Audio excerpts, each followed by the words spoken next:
Hello बच्चों, आपका welcome है हमारे वोम फार्मेसी के यूट्यूब चैनल पर। आज हम बात करेंगे फार्माकोथेराप्यूटिक का क्विक रिवीजन। कल हमने डिस्कस किया था बायोकेमिस्ट्री का, जिसमें से बच्चों हमारे लॉन्ग क्वेश्चन में यानी कि जो पार्ट ए है आपका, उसमें से हमारे 5 क्वेश्चन आपके लॉन्ग क्वेश्चन आपके उसमें आए थे। तो हम आज डिस्कस करते हैं फार्माकोथेराप्यूटिक्स के वही 10 क्वेश्चन एमसीक्यू और फिल इन द ब्लैंक। तो चलते हैं हम अपने फर्स्ट क्वेश्चन की तरफ। तो फर्स्ट क्वेश्चन हमने इसमें रखा है, what is the hypertension, explain pharmacological treatment of hypertension. यानी कि हाइपरटेंशन क्या होता है।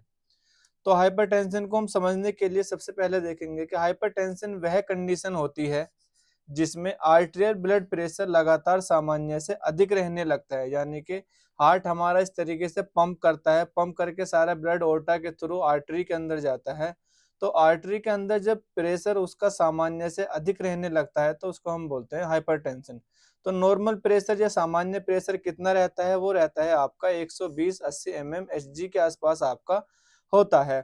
जिसमें सिस्टोलिक प्रेशर आपका अगर 140 और डायसिस्टोलिक प्रेशर आपका 90 रहने लगे, यानी कि बार बार मेजर करने पर आपका इतना आता है, तो उस कंडीशन को हम बोलते हैं कि ये आपकी हाइपरटेंशन है। बात करें इसके फार्माकोलॉजिकल मैनेजमेंट की, फार्माकोलॉजिकल ट्रीटमेंट ऑफ हाइपरटेंशन, तो उसमें आपका जो फर्स्ट है वो है डायूरेटिक। ठीक है बच्चों, डायूरेटिक की अगर हम एग्जाम्पल की बात करें तो इसके अंदर कौन सी आपकी ड्रग रखी हुई है, वो है हाइड्रोक्लोरोथाइजाइड, जो क्या काम करती है, आपकी बॉडी के अंदर एक्सेस सोडियम और वाटर को रिमूव करती है, जिससे हमारा ब्लड प्रेशर क्या होता है, नॉर्मल रेंज में आता है, यानी कि घटता है, जिससे ब्लड वॉल्यूम हमारा कम होता है और ब्लड प्रेशर हमारा मेंटेन होता है। आगे हम बात करते हैं एसी इनहिबिटर्स, ये क्या काम करते हैं बच्चों, ये आपके हम फार्माकोलॉजिकल मैनेजमेंट पढ़ रहे हैं। तो एसी इनहिबिटर्स में हमारी कौन सी ड्रग होती है, वो होती है एनाप्रिल। एनाप्रिल क्या काम करती है, ये एजी जो आपका एंजियोटेंसिन कन्वर्टिंग एंजाइम होता है उसको इनहिबिट करती है, जिसकी वजह से आपका वैसोडाइलेशन होता है, जिससे हमारा बीपी मेंटेन होता है। आगे देखते हैं हम आपका एंजियोटेंसिन रिसेप्टर ब्लॉकर्स, ये आपके इसमें कौन सी ड्रग होती है, आपकी लोसार्टन। ये क्या काम करती है बच्चों, वही काम करती है आपके एंजियोटेंसिन सेकंड रिसेप्टर को ब्लॉक करती है, जिससे हमारा ब्लड प्रेशर मेंटेन होता है। इसमें बीटा ब्लॉकर्स होते हैं आपके एटेनोल, जो क्या काम करते हैं, हार्ट रेट और कार्डियक आउटपुट को कम करते हैं। बात करते हैं कैल्शियम चैनल ब्लॉकर्स, इसके अंदर कौन सी ड्रग आपकी रखी हुई होती है, वो होती है एम्लोडाइपिन। ये क्या काम करती है, ये कैल्शियम की एंट्री को ब्लॉक कर देती है, जिससे स्मूथ मसल्स हमारी रिलैक्स होने लगती है, जिससे ब्लड प्रेशर हमारा नॉर्मल या घटने लगता है।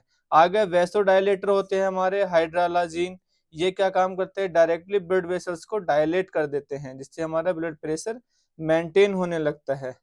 सेकंड क्वेश्चन की अगर बच्चों हम बात करें कि सेकंड क्वेश्चन हमने इसमें क्या लिया है, what is the asthma, asthma क्या है, discuss the treatment along with symptoms.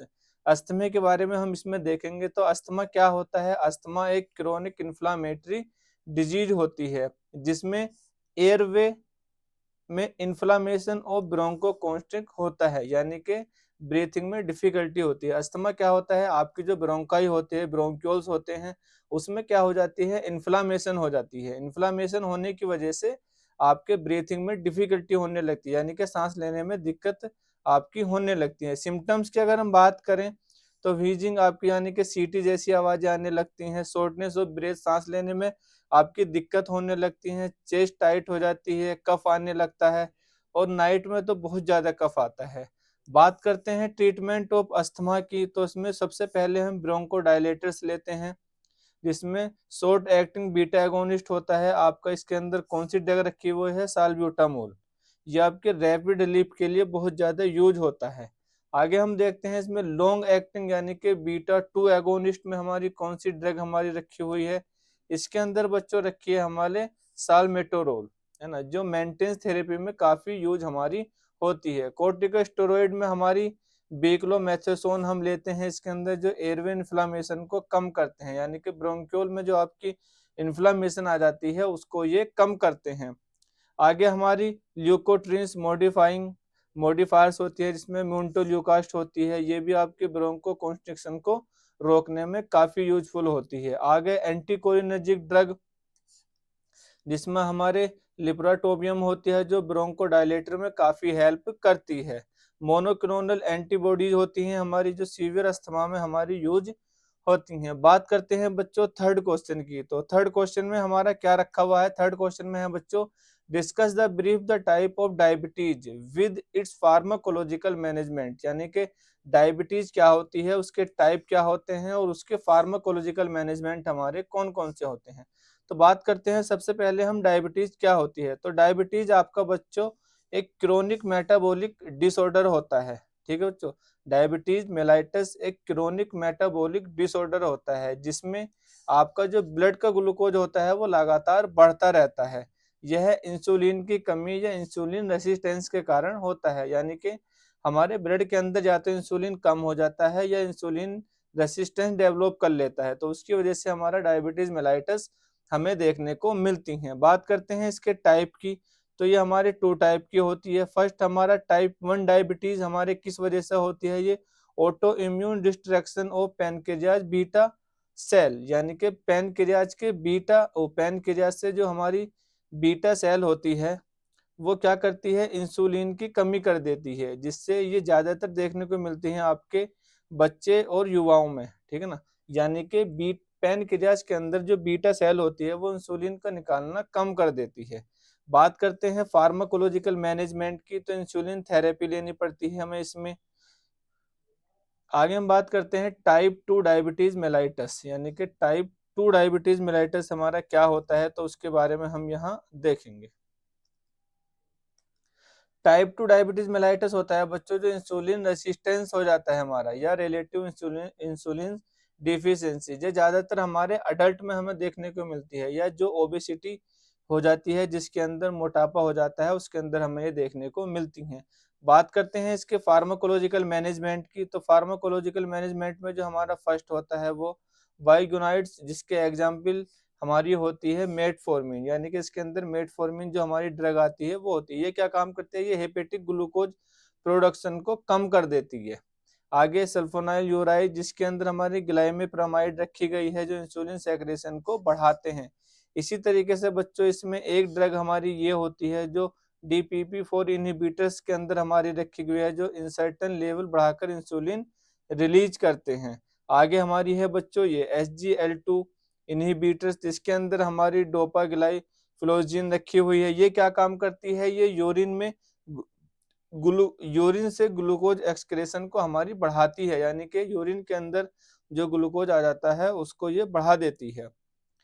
और बाकी बच्चों बाकी जो अगर हमारे जो भी डायबिटीज है उसके बेस पे हम डिपेंड करते हैं कि इंसुलिन थेरेपी लेनी है नहीं लेनी है, वो हमारा अदर्स में आ जाता है। आगे गेस्टेशनल डायबिटीज, ये प्रेगनेंसी के दौरान डेवलप होती है, डिलीवरी के बाद ये अपनी नॉर्मल रेंज में आ जाती है। मैनेजमेंट की बात करें, डाइट से कंट्रोल, डाइट यानी कि डाइट से हम इसे कंट्रोल कर सकते हैं, और बाकी जितनी हमें इंसुलिन की आवश्यकता होती है वो हम इंसुलिन इसमें लेते हैं। वो डिपेंड करता है कि कितनी मेजर करने पे कितनी डायबिटीज हमें आ रही है। अगर 400 500 या 600 आ रही है तो हमें इंसुलिन लेनी पड़ती है, वरना हम इसे डाइट से कंट्रोल कर सकते हैं। बात करते हैं बच्चों हम फोर्थ क्वेश्चन की। तो फोर्थ क्वेश्चन है बच्चों आपका इसमें, elaborate on the management of rheumatoid arthritis with A focus on DMARDS। ये क्या होता है आपका?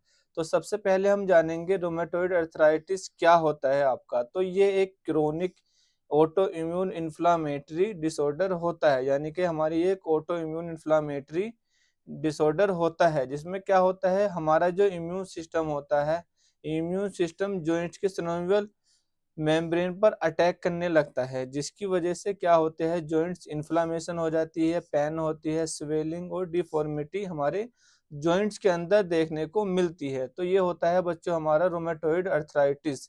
आगे इसके मैनेजमेंट की अगर हम बात करते हैं तो इसमें फर्स्ट क्या होता है आपका? नसेड, यानी कि इसमें हमारी जो ड्रग रखी हुई है वो है आइब्रोफेन। ठीक है बच्चों, उसके बाद हम देखते हैं ये क्या काम करती हैं, ये आपके पेन और इन्फ्लामेशन को कम करती हैं। ठीक है, लेकिन आपकी जो डिजीज बढ़ रही है उसको ये कंट्रोल नहीं करते। ठीक है ना, आगे उसको स्टॉप नहीं करते हैं। आगे कोर्टिकोस्टेरॉइड में हमारी जो ड्रग रखी हुई है वो है प्रेडिसोलोन, जो सीवियर इन्फ्लामेशन को रिड्यूस करने में काफी हेल्पफुल होती है। DMARDS क्या होता है? Disease modifying anti rheumatoid drug, यानी कि इसके अंदर हमारी क्या रखी हुई है, ये बहुत इंपॉर्टेंट ड्रग होती है क्योंकि ये डिजीज प्रोग्रेशन को स्लो करती है, यानी कि डिजीज जो रूमेटोइड अर्थराइटिस की जो डिजीज बढ़ रही है उसको ये कम करने में काफी हेल्पफुल होती हैं। कॉन्वोकेशनल की अगर हम बात करें इसमें, तो हमारी जो फर्स्ट ड्रग रखी हुई है बच्चों वो है ये मेथोट्रेक्सेट हमारी, जिसके अंदर हमारी ये क्या काम करते हैं, रूमेटोइड अर्थराइटिस की फर्स्ट लाइन डीएमआर-डी माना जाता है। जो हमारी रूमेटोइड अर्थराइटिस को ये क्या करती है, ये कम करती है, जो इम्यून रेस्पॉन्स को सप्रेस करती है, यानी कि हमारा जो इम्यून सिस्टम होता है जो अटैक कर रहा है हमारे जॉइंट्स के ऊपर, उसको ये सप्रेस करती है, कम करती है। सल्फोनासाइड्स की अगर हम बात करें तो उसमें बच्चों क्या होता है, ये हमारी इन्फ्लामेटरी मेडिएटर को रिड्यूस करते हैं। आगे बच्चों हाइड्रोक्सी क्लोरोक्विनोन, ये क्या काम करते हैं, हमारी इम्यून सिस्टम एक्टिविटी को ये रिड्यूस करती हैं। बायोलॉजिकल की अगर हम बात करें बच्चों, बायोलॉजिकल ये हमारा क्या काम करता है, इसमें टीएनएफ अल्फा इनहिबिटर्स होते हैं हमारे, जो कौन कौन सी इसके अंदर हमारी ड्रग रखी हुई है, एटान सेप्सेट और इनफ्लेक्सिमैब होती है। ये क्या करती है, हमारी इन्फ्लामेटरी साइटोकाइनिन्स को ब्लॉक करके इम्यून इन्फ्लामेटरी को ये रिड्यूस करती हैं, यानी कि कम करती हैं हमारी। आगे हम बात करते हैं बच्चों 5 क्वेश्चन की।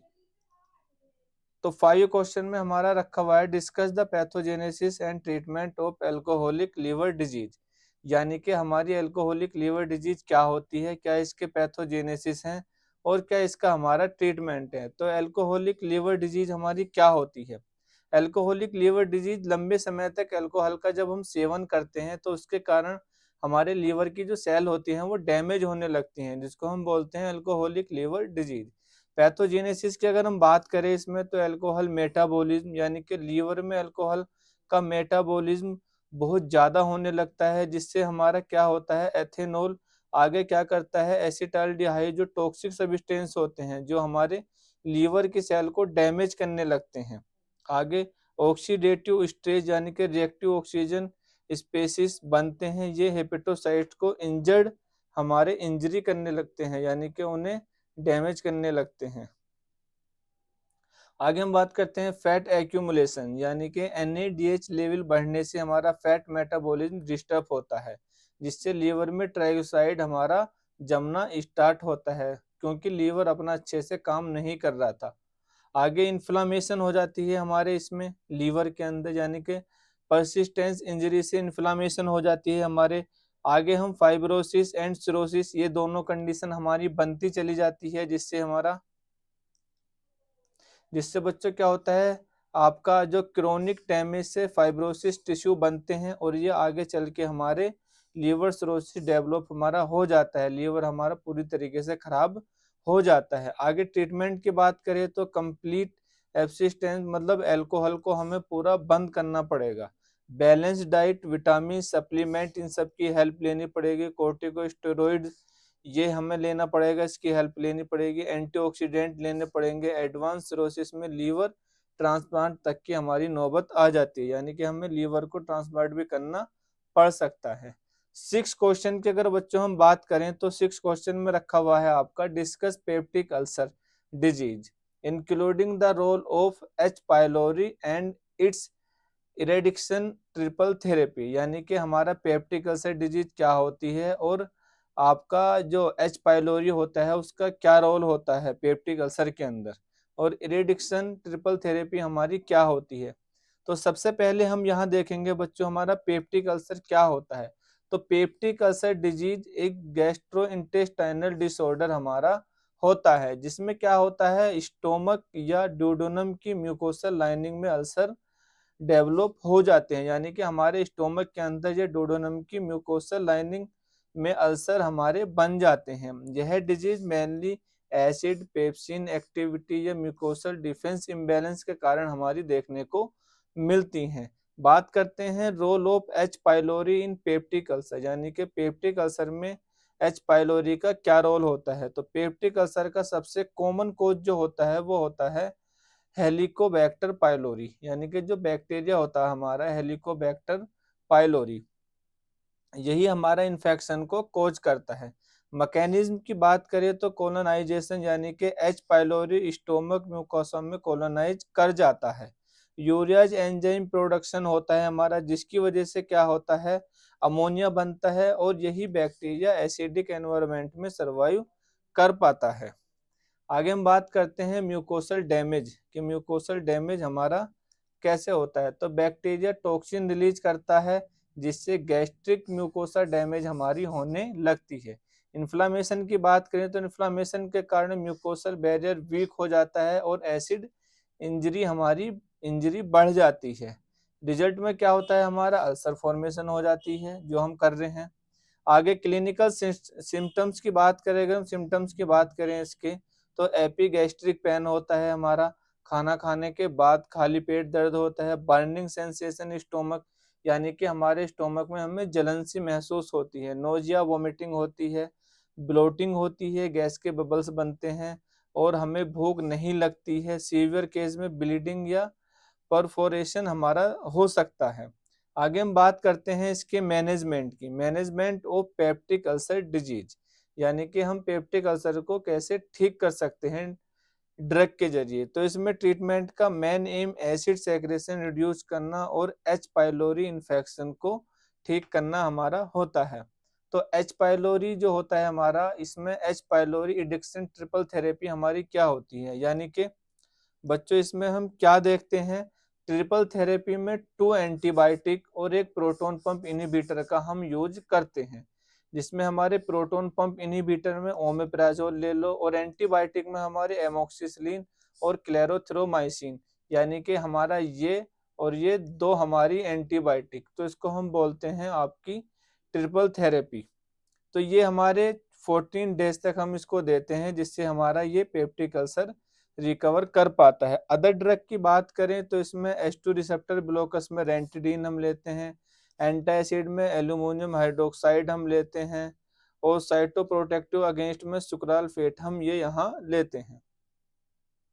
बात करते हैं बच्चों अपने 7 क्वेश्चन की। तो 7 क्वेश्चन में हमने क्या रखा है, 7 क्वेश्चन में है write a note on aetiopathogenesis and treatment of iron deficiency anaemia, यानी कि आयरन डिफिशियंसी एनीमिया के क्या कोज हैं और क्या इसका ट्रीटमेंट है।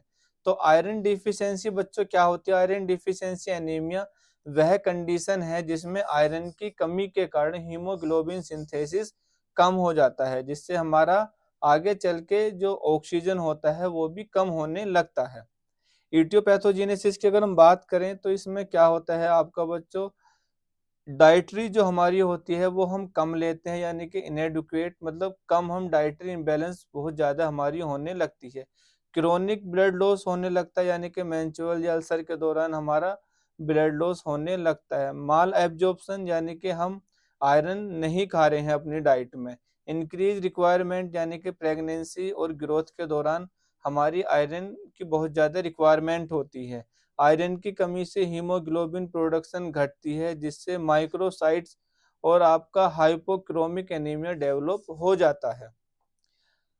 आगे बात करते हैं हम बच्चों इसके सिम्टम्स की। तो सिम्टम्स में हमारे इसमें क्या क्या होते हैं, सिम्टम्स में हमारे इसमें एक pallor, weakness, fatigue, shortness of breath, brittle nails यानी कि जो नाखून हो जाते हैं वो हमारे सुरमई कलर के हो जाते हैं, ये देखने को मिलता है आपका। ट्रीटमेंट की बात करें तो ओरल आयरन थेरेपी हम लेते हैं, विटामिन सी सप्लीमेंट लेते हैं ताकि हमारा आयरन का एब्जॉर्प्शन ज़्यादा हो। सीवियर केस में पेरेंटल आयरन थेरेपी भी हमें लेने पड़ती है और आगे अंडरलाइनिंग कोज का ट्रीटमेंट हम उसके अनुसार ही करते हैं। बात करते हैं बच्चों 8 क्वेश्चन की। 8 क्वेश्चन में हमारा क्या है, discuss polycystic ovary syndrome and it's pharmacological management, यानी कि पॉलीसिस्टिक ओवेरी सिंड्रोम क्या होता है आपका और इसके क्या फार्माकोलॉजिकल मैनेजमेंट हमारे होते हैं। तो पॉलीसिस्टिक ओवेरी सिंड्रोम एक कॉमन एंडोक्राइन डिसऑर्डर आपका होता है जो रिप्रोडक्टिव एज की महिलाओं में यह अक्सर पाया जाता है। इस कंडीशन में ओवेरी में मल्टीपल सिस्ट डेवलप हो जाते हैं और हार्मोनल इम्बैलेंस हो जाता है जिससे मेंस्ट्रुअल इरेगुलर और इनफर्टिलिटी देखने को मिलती है। यानी कि पॉलीसिस्टिक ओवेरी सिंड्रोम क्या होता है, ये एक एंडोक्राइन डिसऑर्डर होता है जो रिप्रोडक्टिव एज की महिलाओं में पाया जाता है। इसमें क्या होता है, ओवेरी के अंदर मल्टीपल सिस्ट डेवलप हो जाते हैं, जिस किस वजह से होते हैं, ये हार्मोनल इम्बैलेंस की वजह से। जिससे मेंस्ट्रुअल इरेगुलर हो जाती है और इनफर्टिलिटी हो सकती है। इटियोपैथोजेनेसिस की अगर हम बात करें तो इंसुलिन रेजिस्टेंस की वजह से हो जाता है, हाइपर एंडोनिज्म की वजह से हो जाता है, जेनेटिक फैक्टर की वजह से हो जाता है, हार्मोनल इम्बैलेंस की वजह से ये देखने को मिलता है। बात करें इसके सिम्टम्स की तो सिम्टम्स में क्या क्या होता है, आपका इरेगुलर मेंस्ट्रुअल साइकिल हो जाती है, इनफर्टिलिटी देखने को मिलती है और फेस बॉडी हेयर ग्रोथ देखने को मिलती है, एक्ने, वेट गेन हो जाता है, पॉलीसिस्टिक ओवेरी अल्ट्रासाउंड में पूरी पूरी दिखाई देती है। बात करें फार्माकोलॉजिकल मैनेजमेंट की तो इसमें ओरल कॉन्ट्रासेप्टिव पिल्स हम लेते हैं, इंसुलिन सेंसिटाइजर हम लेते हैं। बात करें एंटी एड्रोजन ड्रग की, इसमें हम स्पाइनोलैक्टोन लेते हैं। ओवल्यूशन इंडक्शन ड्रग में हम क्या लेते हैं, क्लोमीफेनसिट्रेट लेते हैं। नॉन फार्माकोलॉजिकल की मैनेजमेंट की बात करें हम तो इसमें हमारा वेट रिडक्शन होता है, regular exercise, healthy diet, stress management, ये सारी चीजें हम करके पीसीओएस से हम बच सकते हैं। बात करते हैं 9 क्वेश्चन की। 9 क्वेश्चन है बच्चों हमारा ये, discuss the aetiopathogenesis and management of viral hepatitis, यानी कि वायरल हेपेटाइटिस क्या होते हैं, क्या उसकी इटियोपैथोजेनेसिस है, क्या उसके मैनेजमेंट है। तो वायरल हेपेटाइटिस एक इन्फेक्शियस डिजीज हमारी होती है जिसमें लीवर में इन्फ्लामेशन हो जाती है, यानी कि लीवर के अंदर हमारी इन्फ्लामेशन हो जाती है। यह इन्फेक्शन मेनली हेपेटाइटिस वायरस के कारण हमारे होते हैं, जैसे हेपेटाइटिस ए होता है, हेपेटाइटिस बी होता है, hepatitis C, hepatitis D, hepatitis E virus. इन वायरस के कारण लीवर सेल डैमेज हो जाते हैं और लीवर फंक्शन अच्छी तरीके से हमारा नहीं हो पाता। आगे हम बात करते हैं इसके इटियोपैथोजेनेसिस ऑफ वायरल हेपेटाइटिस, यानी कि कौन कौन से ऐसे कोज हैं, कारण हैं जिसके कारण हमारा वायरल हेपेटाइटिस हमें देखने को मिलता है। तो वायरल एंटी यानी कि virus contaminate food, water, blood transfusion, body fluid के थ्रू हमारी बॉडी में एंटर कर जाता है, या liver infection virus blood stream के थ्रू लीवर तक पहुंच जाता है जिससे हमारी हेपेटोसाइट यानी कि लीवर सेल इन्फेक्ट हो जाती हैं। वायरल रेप्लिकेशन यानी कि वायरस लीवर सेल के अंदर मल्टीप्लाई करता है जिसकी वजह से हमारी ये कंडीशन देखने को मिलती है। इम्यून रेस्पॉन्स यानी कि बॉडी का इम्यून सिस्टम ही इन्फेक्टेड लीवर सेल को डिस्ट्रॉय करने लगता है जिससे इन्फ्लामेशन हो जाती है। लीवर डैमेज यानी कि कंटिन्यूअस इन्फ्लामेशन के कारण हेपेटोसेलुलर डैमेज, फाइब्रोसिस एंड अंत में जाके सिरोसिस हो जाता है। तो ये इसके बच्चों इटियोपैथोजेनेसिस थे। बात करते हैं हम 10 क्वेश्चन की। ये बच्चों फर्स्ट क्वेश्चन रखा हुआ था हमारा, गलती से लास्ट में आ गया।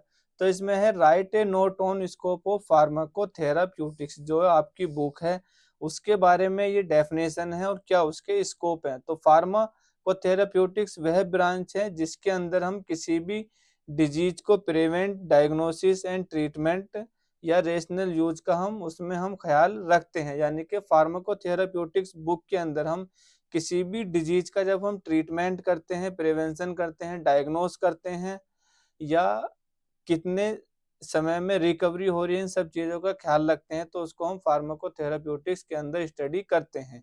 बात करें इसके स्कोप की, हम फार्माकोथेराप्यूटिक्स के स्कोप क्या है तो सिलेक्शन ऑफ एप्रोप्रिएट ड्रग, यानी कि डिजीज के अंदर हम किस ड्रग का यूज कर रहे हैं, ये इसका आपका स्कोप है। डोजेज रेजिमेंट डिटर्मिनेशन, यानी कि पेशेंट की age, weight, renal, hepatic function के अनुसार हम डोज उसे देते हैं। मॉनिटरिंग ऑफ थेरेपी, यानी कि ड्रग रेस्पॉन्स कितना एडवर्स इफेक्ट आ रहा है, ये सब हमारे इसके स्कोप है। Prevention of adverse drug reaction, यानी कि ड्रग इंटरेक्शन और टॉक्सिसिटी को कम करने के लिए, ये भी हम इसका फार्माकोथेराप्यूटिक्स के अंदर देखते हैं। इंडिविजुअलाइजेशन ऑफ थेरेपी, यानी कि स्पेशल पॉपुलेशन के अंदर हम सारी चीज़ों की स्टडी करते हैं। रेशनल ड्रग यूज को प्रमोट करते हैं, यानी कि हमारी जो पॉपुलेशन होती है उसे अच्छी तरीके से हम पॉलीफार्मेसी, एंटोमाइक्रोबियल रेसिस्टेंस के बारे में हम उसे बता सकें। फार्माकोथेराप्यूटिक्स का मुख्य उद्देश्य safe, effective and economical therapy प्रदान करना होता है। बच्चों ये हमने कुछ एमसीक्यू आपके लिए रखे हुए हैं यहाँ। ये एमसीक्यू आपके इसमें से बहुत सारे एमसीक्यू आपके आ सकते हैं, जैसे Parkinson disease occurs due to degeneration of which of the following neurons, यानी कि कौन सा न्यूरॉन्स हमारा पार्किंसन डिजीज में डीजनरेट हो जाता है, तो वो डोपामिनर्जिक आपका होता है। ठीक है बच्चों, एस्प्रिन को हम क्या बोलते हैं, एसिटाइल सैलिसाइक्लिक एसिड। ठीक है बच्चों, थर्ड क्वेश्चन है हमारा, what tissue organs of body system can be affected by auto immune disease, यानी कि हमारा कौन सा ऑटो इम्यून से कौन से ऑर्गन टिश्यू हमारे अफेक्ट होते हैं। तो इसमें बच्चों हमारा कॉमन है, स्किन भी अफेक्ट होती है, जॉइंट भी अफेक्ट होते हैं और थायराइड भी, यानी कि इसमें हमारे सारे के सारे ये सही हैं। आगे हम बात करते हैं, malaria is caused by which of the following, तो प्लाज्मोडियम स्पीशीज हमारा क्या करता है, ये मलेरिया को अफेक्ट करता है, मलेरिया इसे अफेक्ट करता है। आगे हम देखते हैं आपका एमसीक्यू, तो बच्चों कुछ इसमें हमने एमसीक्यू भी रखे हुए हैं, जैसे आपके ये which of the following disease due to psychiatric disorder, तो इसमें एंजाइटी क्या है, हमारा एक साइकेट्रिक डिसऑर्डर होता है।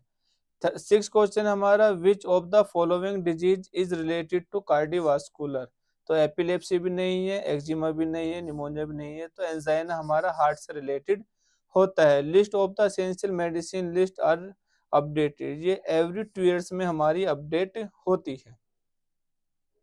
बच्चों आगे हम बात करते हैं फिल इन द ब्लैंक, यानी कि जो खाली स्थान होते हैं आपके, तो इसमें आपका क्या रखा हुआ है, ये सारे बहुत आसान है बच्चों। जैसे pen associated with menstruation is cold, यानी कि मेंस्ट्रुएशन से रिलेटेड कौन सा पेन हमारा हो सकता है, तो इसमें डिस्मेनोरिया। ठीक है बच्चों, आगे the full form of COPD, chronic obstructive pulmonary disease. DMRD की फुल फॉर्म क्या होती है, disease modifying antirheumatoid drug. Tuberculosis किससे अफेक्ट होता है, mycobacterium tuberculosis. Causative agent of कोविड-19, ये बच्चों होता है हमारा सार्स कोविड-2। आगे हम देखते हैं इसमें normal average of intraocular pressure between 10 से हमारा 21 mmHg तक, है ना। एचआईवी की फुल फॉर्म होती है बच्चों ह्यूमन इम्यूनो डिफिशियंसी वायरस। बच्चों ये आपके होते हैं जो वन शॉट में हमें जिनका आंसर देना पड़ता है, ठीक है ना, ये भी आपके इसमें अक्सर आते हैं। तो अटोरवा स्टेटिन क्या होता है आपका, is use to lower blood cholesterol level, यानी कि ब्लड कोलेस्ट्रॉल लेवल को ये कम करता है आपका कौन, atorvastatin. Ergot alkaloid act serotonin receptor causative vasoconstriction and thereby relieving migraine pain, तो इसमें आपका ये क्या करता है, हेल्पफुल होता है। हेलिकोबैक्टर पाइलोरी कोच क्या करता है, पेप्टिक अल्सर, अभी हम पीछे पढ़ के आए थे। Megaloblastic anaemia is caused by deficiency, यानी कि जब विटामिन B12 फोलिक एसिड कम हो जाता है तो हमारा मैगोब्लास्टिक एनीमिया हमारा होता है। फार्माकोथेरेप्यूटिक क्या स्टडी कराती है, deals with rational use of drug in the treatment of disease, यानी कि डिजीज के ट्रीटमेंट में रेशनल यूज ऑफ ड्रग को ये प्रमोट करते हैं।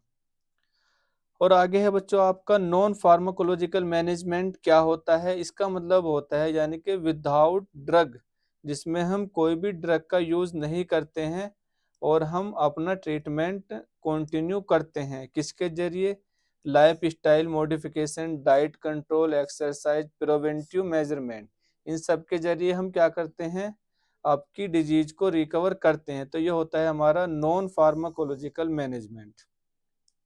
बच्चों और आप हमारे वोम फार्मेसी एप्लीकेशन को डाउनलोड करो, जहां पर आपको इसी तरीके से बाकी लेक्चर हमारे मिल जाएंगे।